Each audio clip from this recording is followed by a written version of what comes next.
এটা ঠিক বলেছে।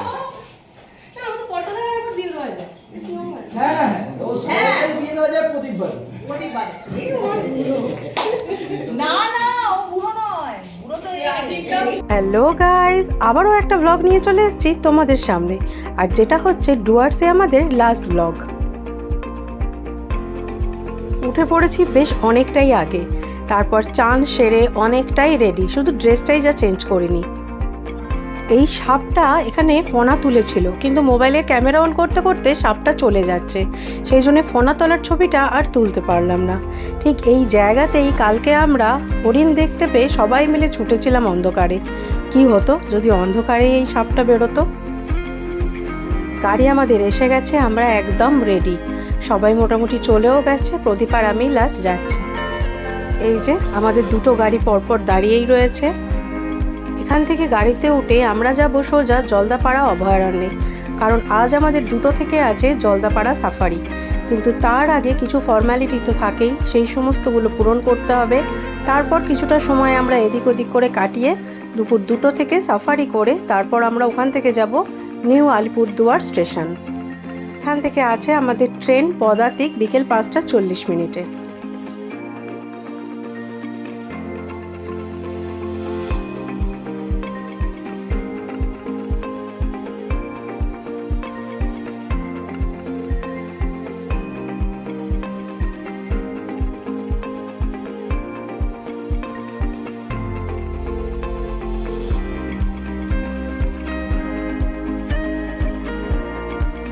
আমাদের একটা গাড়ি দাঁড়িয়ে আছে সমস্ত ফর্ম্যালিটিগুলো করার জন্য, আর আমাদের গাড়িটা এখানে এসে দাঁড়িয়েছে আপাতত। এখানে কিছুটা সময় আমরা ওয়েট করি আমাদের ওই গাড়িটার জন্য, তারপর শুরু হবে আমাদের জলদাপাড়া অভয়ারণ্যের সাফারি।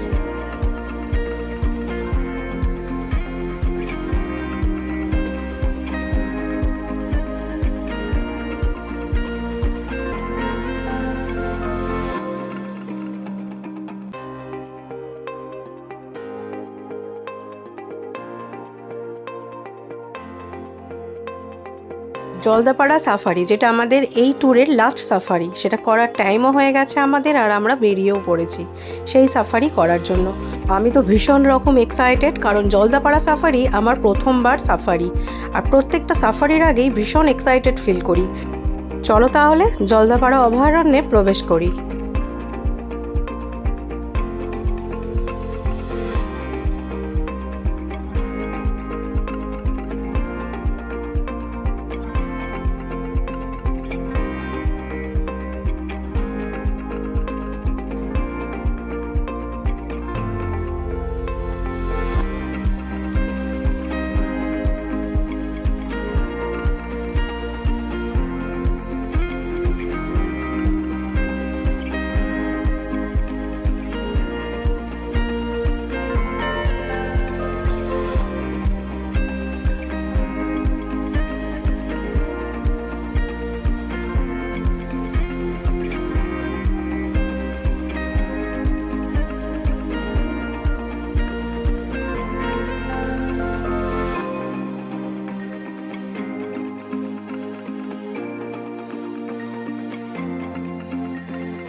জলদাপাড়া অভয়ারণ্যে ঢুকে হাতির স্নান দেখে প্রথমেই মনটা ভরে গেল।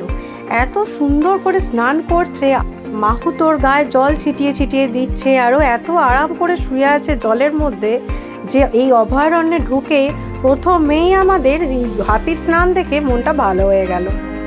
আর এই জলদাপাড়ায় ঢুকে ময়ূর তো দেখছি পাশ দিয়ে ঘুরে বেড়াচ্ছে, যেটা আমাদের ওখানে ছোট ছোট মুরগিগুলো যেরকম ঘোরে সেরকমভাবেই ময়ূর ঘুরে বেড়াচ্ছে। আর এখানে আমরা একটা গন্ডারকে দেখতে পেয়েছি, কিন্তু গন্ডারটা এতটাই দূরে যে প্রথমে দেখা যাচ্ছিল না, কিন্তু তারপর একটু জুম করতে মোটামুটি দেখা যাচ্ছে, বোঝা যাচ্ছে যে ওটা গন্ডারই দাঁড়িয়ে আছে।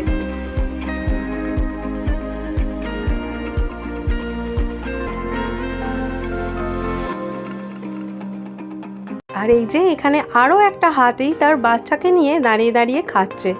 এত সুন্দর লাগছিল দেখতে জিপ থেকে, আর এতটাই কাছে যে কি বলবো।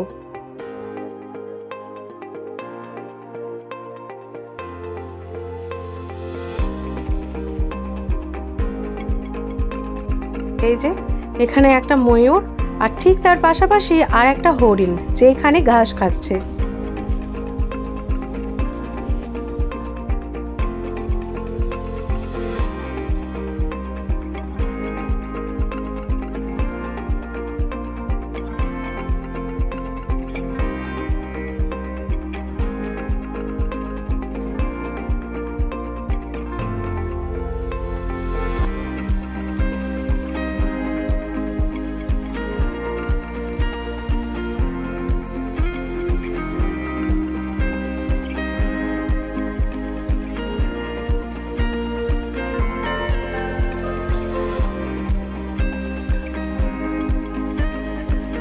এত সামনে থেকে আরও একটা হাতি, যেটা নাকি এই জঙ্গলেরই হাতি, বন দফতরের, সে নাকি তার এখন ডিউটিতে বেরিয়েছে, আমাদের গাইড বলল।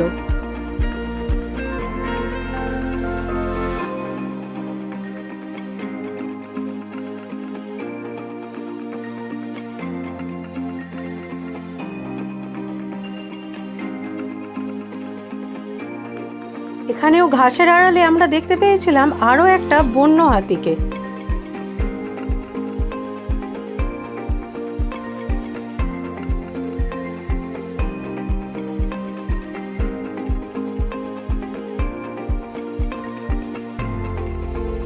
সামনেই আমরা আরও 2-3টে হাতির দেখা পেয়েছিলাম। এখানে একটা আশ্চর্য ঘটনা হচ্ছে, মোবাইল ক্যামেরাটা অফ করার সাথে সাথে এখানে বড় হাতি, তার সাথে একটা বাচ্চা হাতি ছিল। আমার মেয়ে খুব এক্সাইটেড হয়ে হাত নেড়েছিল ওদেরকে। তো বাচ্চা হাতিটাকে হাত নাড়তে বাচ্চা হাতির মাটা সুর তুলে ওকে সালাম করেছিল, কিন্তু মোবাইলটা তখন অফ করে দিয়েছিল ওর বাবা। তারপরেই আমরা দেখেছিলাম এক ঝাঁক বাইসন। এই এক ঝাঁক বাইসনটা দেখে আমাদের আপাতত জলদাপাড়া সাফারি শেষ হয়েছিল। এই সাফারি করে আমাদের ভীষণ ভালো লেগেছিল। আপাতত চলে এসেছি আমরা 16 আনা বাঙালিতে দুপুরের লাঞ্চ করতে, কিন্তু লাঞ্চের টাইম অনেকক্ষণই পেরিয়ে গেছে, এখন 4টে বেজে গেছে ঘড়িতে। আর আমরা এতগুলো লোক এখানে লাঞ্চ করব, অনেকটা সময়ই যাবে লাঞ্চ করতে। আমরা এখানে নিয়েছিলাম 100 টাকা দিয়ে ভেজ থালি, আর ভেজ থালিতে 16 আনা মানে 16 রকম পদই আমাদের খুব সুন্দর করে সাজিয়ে গুছিয়ে দেওয়া হয়েছিল, আর রান্নার টেস্টও ছিল জাস্ট ফাটাফাটি।